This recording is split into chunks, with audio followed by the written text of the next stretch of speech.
रुपए लेगा। हाँ 150 में इंदौर। बाय टाटा। लिफ्ट आ गई क्या सवारी? बोला भगवान जी सब दे, सब कुछ दे, लेकिन पहले हम दोनों को दे। भाई इसका लोटा भरा रहेगा ना कंटिन्यू तो भर देंगे, छलकता रहेगा बस हमारा लोटा छलकता रहेगा। तो क्या हम पतीला लेके बैठे नीचे तो चल के वो हमारे में आके गिरे? तो हमारे तो एक बार ही भरना है। कहीं ऐसा नहीं हो अपने लोटे की साइज ही बढ़ जाए। हाँ वो बढ़ती भी रहे ना। भाई लोग छोड़ने कौन जा रहा है? देखो सारे के सारे 2 जने छोड़ने के लिए सपने में आए थे बाबा कि भैया तेरे लिए वो जो लोटा है उसकी साइज बाल्टी के बराबर कर दी है मैंने। एक बार ढोक लगाने आ जा, पर चेक कर जा कि पैंदा है कि नहीं है।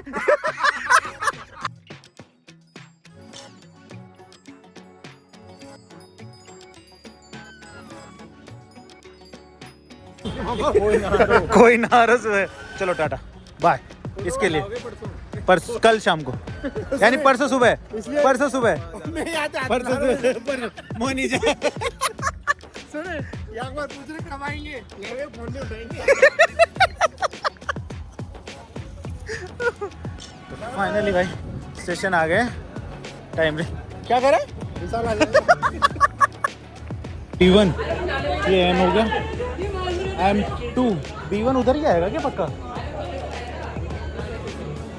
पहनने के लिए सबसे बेस्ट होता है कंफर्ट कपड़े। ये देखो भाई सब जीन्स में पहने हुए हैं हमारे, देखो अपनी इज्जत अपनी आगे। तो इज्जत क्या करेगी इसके अंदर? जाके ट्रेन में सोना ही है तो सबसे बेस्ट है, सबसे कंफर्टेबल कपड़े पहनो, ठीक है? कैसे हो गया? गरीबों वाला डब्बा ऐसा ही होता है क्या? इधर से घुसेंगे इधर से भी। आपने तो यहीं पे 65 हुआ है, सुने 62 और 64 है ना? हाँ ये रही यहीं पे है। वो सो गए भैया हमारे वहाँ। पेट दिख रहा है तेरा भाई, सोने का टाइम हो गया।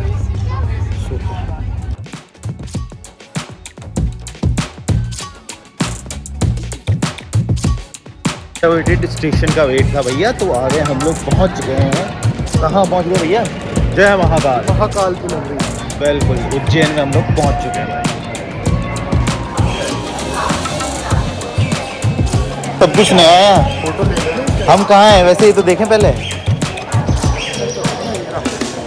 ओके हम यहाँ हैं, हमें जाना है यहाँ, महाकालेश्वर मंदिर यहाँ है, और उससे पहले यहाँ है ये मंदिर, और यहाँ घाट है।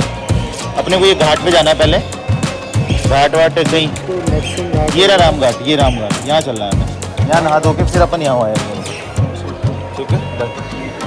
प्लान हो गया है, चलो। सबसे पहला काम भैया चाय का। तो भाई चाय पीने के बाद हम लोग निकल गए हैं वॉक करते हुए राम घाट की तरफ, क्योंकि पास में था तो 3 किलोमीटर के हम लोगों ने डिसाइड किया भाई हम जाएंगे वॉक के थ्रू। तो बीच में बहुत सही माहौल था भाई कि यहाँ चारों तरफ तो रमज़ान की जो अजान वगैरह है वो लग रही थी, और एक बहुत अच्छा जिसको बोलते हैं कि पूरा डेकोरेशन यहाँ हो रखा है, क्योंकि यहाँ पर ये जो है मस्जिद है बीच में, और ये पूरा वे बहुत सजा हुआ था क्योंकि रमज़ान का महीना चल रहा है। तो सभी को हैप्पी रमज़ान। महाकाल की नगरी में भी रमज़ान का माहौल है तो बस। और उसके बाद हम लोग पहुँचे और यहाँ ये भस्म आरती हो रही थी, क्योंकि भैया भस्म आरती के लिए जो एडवांस बुकिंग होती है ना वो हम लोग नहीं करा पाए थे, तो उस वजह से हमें टिकट्स नहीं था। तो हमने डिसाइड किया भाई कि हम कुछ नहीं, हम सीधा जाएंगे राम घाट पे नहाएंगे धोएंगे, और उसके बाद हम लोग दर्शन के लिए चले जाएंगे मंदिर में। और मंदिर परिसर के अंदर मोबाइल्स का जो एंट्री है बेसिकली वो अलाउ नहीं है, तो हम लोगों के पास कोई भी मंदिर का कोई फुटेज अवेलेबल नहीं। तो भाई फाइनली दर्शन हुए यहाँ पे खा के फिर काल भयंकर जिसको बोलते हैं ना, भयंकर एक्सट्रीम लेवल पे भीड़ है, बट कह रहे हैं कि ये कम है तो इसका मतलब ज़्यादा किसको बोलेंगे, हमारी तो भाई फाइनली क्या हुआ, महाकाल के दर्शन बहुत मुश्किल से हो गए, लेकिन देख के अच्छा लग रहा है। लास्ट में जो दर्शन है ना वो सबसे बढ़िया चीज़ है, लेकिन बहुत दूर से हो रहा है और सिस्टम थोड़ा सा ठीक है इधर, बट कुछ इश्यूज़ हैं जो कि इनको सुधार की सख्त ज़रूरत है। है कि नहीं? ये ज़रूरत है भाई, भयंकर वाली ज़रूरत है यार। आप एट द एंड जाके बहुत सारी चीज़ बोले ये नहीं चाहिए वो नहीं चाहिए, अरे भैया पहले बताओ फिर कहते हैं कि उज्जैन आए हैं तो पोहा तो खाना बनता है, यानी एमपी के पोहा इतना वर्ल्ड फेमस है, तो भैया एमपी के पोहे खाए और उसके बाद हम लोग निकल गए काल भैरव के दर्शन के लिए। क्योंकि जो कहा जाता है कि अगर आपको महाकालेश्वर की उसको कंप्लीट करना है तो उसके लिए महाकाल के साथ साथ आपको काल भैरव के दर्शन भी ना कंपलसरी है, तभी आपकी जो यात्रा है उस यात्रा को कंप्लीट माना जाता है कि आपने महाकाल के साथ काल भैरव की भी जो है वो दर्शन किए हैं तब। तो काल भैरव के लिए भैया यहाँ से जितने भी ऑटो है ना आपको रिटर्न फेयर के साथ करने पड़ते हैं, कि क्योंकि वहाँ से, क्योंकि ये है बिल्कुल आपको सिर्फ उज्जैन में आपको थोड़ा बहुत डेवलपमेंट इस तरीके का दिखेगा, बाकी वहाँ से कुछ भी आपको ऑटो वगैरह नहीं मिलेगा क्योंकि थोड़ा दूर है। ये महाकाल मंदिर से 7 किलोमीटर की दूरी पे जो है काल भैरव जी का मंदिर है, वहाँ आपको कोई भी ई रिक्शा जिसका प्राइस आप कह सकते हो कि पर पर्सन 50 रुपीज़ जाना एंड 50 रुपीज़। तो फाइनली भाई ये है पूरा लाइन अच्छा है, लेकिन आराम से ना आपको दर्शन इजीली हो जाएंगे। और यहाँ भी मंदिर हैं तो इनको भी देख लेते हैं, शिव मंदिर हैं, इनको भी ज़रूरी है। और दिए जलाएंगे सारे ऊपर से लेके नीचे तक ना, सब दिए भरे जाएंगे और उसके बाद रात को ना प्रज्वलित किए जाएंगे। बहुत सही कॉन्सेप्ट है।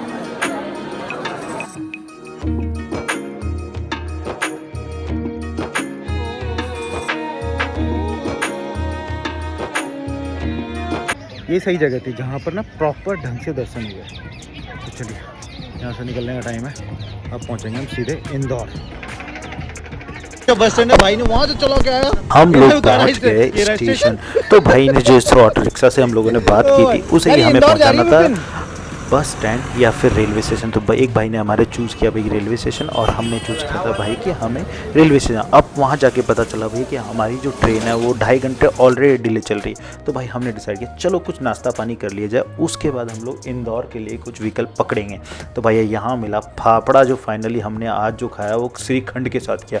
ये हमारी लाइफ का एक नया एक्सपीरियंस था जिसको बोलते हैं ना एडवेंचरस ट्रिप जो है वो हमने किया। लेकिन हाँ, खाकरा जो सूखा खाने के बाद भैया इसके साथ अगर खाओगे ना तो मज़ा आ जाएगा, ट्राई करना बनता है, जो कि हमने ट्राई किया। और उसके बाद हमने एक माता जी के साथ अपना ऑटो शेयर किया और हम लोग पहुंच गए जहां से प्रॉपरली हमें इंदौर के लिए बस वगैरह मिलेगी वहां। स्टार्ट कर दिया है। सुने भाटे का कॉन्सेप्ट देख, आगे पीछे ना रड़ के, कितना बड़ा भाटा लगाया भाई ने।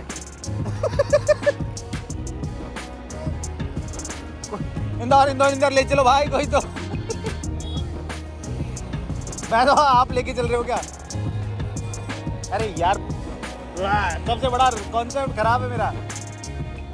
तो भाई हमें बस तो अच्छी मिली नहीं क्योंकि बस थी बहुत ओवर से। तो फाइनली हमें मिले भैया ये इलेक्ट्रिक स्कूटर वाले भाई साहब जो कि एक फार्मा कंपनी के अंदर जॉब करते थे और जिनको करनी थी अपनी जूम मीटिंग अटेंड।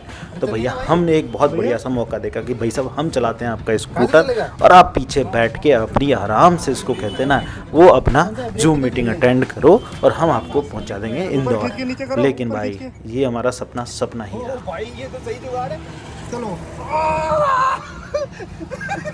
ऑटो वाले भैया, इंदौर जाएंगे हम। मैं क्या बोल रहा हूँ, ये हमारे भाई यहाँ पे भैया चलते चलते ने बोला कर बकवास नहीं अब। नहीं पूरे अच्छा जी वो मत करिए यार चला भी मैं ही रहा हूँ अब तो। आज तो फीलिंग राजेश इधर दे, राजेश इधर दे।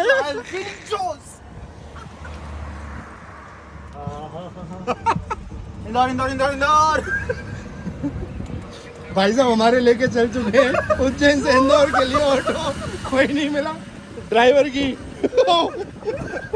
कॉन्फ्रेंस कॉल चल रही है। इनक्रेडिबल जिसको बोलते हैं ये वाला बोलने में जा रहा है, बहुत सही मजा आ रहा है। मेरी बात सुनो, क्या बोल ऑटो वाले भैया, भैया मजा आ रहा है भाई। कितना पैसा देगा? पैसा देगा 150 रुपए लेगा। हाँ 150 में इंदौर इंदौर जो चलेगा। सर मैंने क्या करा? तो भाई आज थी इंदौर के अंदर रंग पंचमी महोत्सव एक तरीके से। तो भाई ऑटो की जो ड्राइव थी वो तो हम 4 से 5 किलोमीटर ही चल पाए, लेकिन उसके बाद हमें फाइनली रियलाइज़ हुआ कि भाई ऑटो 45 से ऊपर तो जाता ही नहीं है और 45 से ऊपर नहीं जाता। तो फिर हमें ये भाई साहब मिले जिनकी हमने कैब बुक की थी, बहुत शानदार वाली। हमारे यहाँ सब माहौल होली में मिलता है, यहाँ देख लो सब। यहाँ पे होली के दिन होली नहीं खेलते हैं, होली का माहौल भी बहुत तगड़ा रहता है। आज ही के दिन होली खेल रहे भाई यहाँ। वैसे नहीं खेल रहे हैं, जैसे अपने यहाँ होता है ना, वही वाला हाल है यहाँ। तो भाई इंदौर के अंदर अगर रंग पंचमी का माहौल देखने के बाद हम लोग आ गए यहाँ पर भी भैया सेक्टर 56, जिसको कहते हैं ना 56 करके जो जगह थी, वहाँ ये पूरा जिसको कहते हैं फूड हब है। जैसे कि राजस्थान के अंदर चौपाटी होती है, उस तरीके की चीज़ें यहाँ सारी अवेलेबल है। तो भैया यहाँ हर चीज़ में तो एक तो नमकीन, क्योंकि इंदौर फेमस है भाई सेव के लिए, जैसे जिसको कहते हैं रतलामी सेव बहुत फेमस है, वही वाली बात है। इंदौर में भी वही हाल है। तो हमने यहाँ ट्राई किया था भैया चाट, जिसके ऊपर इन लोगों ने भैया बहुत सारी नमकीन और यहाँ का जो फेमस इंदौरी जीरत मसाला कुछ बोलते हैं, वो मसाला, और भैया चाट, अजब गजब वाली चाट। और यहाँ हमने ट्राई की भैया वो वही, क्योंकि हम हैं भैया चाय वाले इंसान, तो हमें शाम के 5-6 बजते ही चाय की याद आ जाती है। तो बस हमने चाय भी ट्राई की और उसके बाद हमें पकड़नी थी ट्रेन। तो बेडशीट्स हमने हमारी बिछा लिया, एक तो बिछा ली, को मिला के इधर बैठ गया और बस अब सोने की तैयारी है। ये मस्त है वैसे, और भयंकर वाली नींद आ रही है, इसको बोलते हैं ना एक्सट्रीम लेवल वाली नींद। अगर हाथ से धोने लगे तो कितने दिन में धो के हैं? अब वो डिपेंड करता है ना, एक आदमी दिन में कितनी बार धोता है। इसलिए तो इसलिए ना चिड़चिड़े आ जाएंगे 2-4 आदमी धोते। यहाँ चड्डी हुई हैं तो धोते नहीं है लोगों ने से अपने अपने बेडशीट और धोने लगे। यार तूने बढ़िया बिछाई है बेडशीट, मेरी वाली तो कल रात को इधर उधर हो गई थी पूरी की पूरी। डबल मैंने बिछा के देखी थी तो इधर उधर भाग रही थी, तो मैंने आज डबल नहीं किया, मैंने सिंगल करी है, तो उस वजह से कोई नहीं, बढ़िया तू अपना नहीं बिछा ले भैया। नहीं नहीं, ये तो किसी और की चढ़ी हुई थी, तो कोई नई तो देखे नहीं गया, खुली है ही ना, नई देखे गया नहीं है, कोई ना चढ़ा ले। जूते भेजे किसका। तो भाई जयपुर में हम लोग सुबह सुबह पहुंच गए थे, 7-7:30 बजे हमें उतारा था ट्रेन ने दुर्गापुरा पे। और भाई जयपुर आने की ना तो फीलिंग ही अलग है, क्योंकि भाई इतने दिन हो गए, यानी कह सकते हैं ना कि एक दिन भी मुझे इतना लगा ना अपने बच्चे के बिना, बहुत दूरी, जो कहते हैं ना बहुत ज़्यादा दूरी। तो फिर स्टेशन पहुँच के हमने सबसे पहले ऑटो वाले भाई साहब से सेटिंग करी कि भैया हमें हमारे डेस्टिनेशन पर कितने रुपया में लेंगे चलेंगे। तो भाई साहब ने चुपके से बोल दिया 150 रुपया लेगा, बस। तो 150 रुपये लेके बोल दिया। तो फिर हमने इनसे थोड़ा सा मांडली किया, मांडली करके हम पहुंच गए भैया हमारे घर। और हमारे घर पहुंचने के बाद ये जो फीलिंग है ना भाई, जब आरू ने घर में घुसते ही गले लगाया, भाई जन्नत जिसको बोलते हैं ना, एक्सट्रीम वाली जन्नत हमारे लिए तो।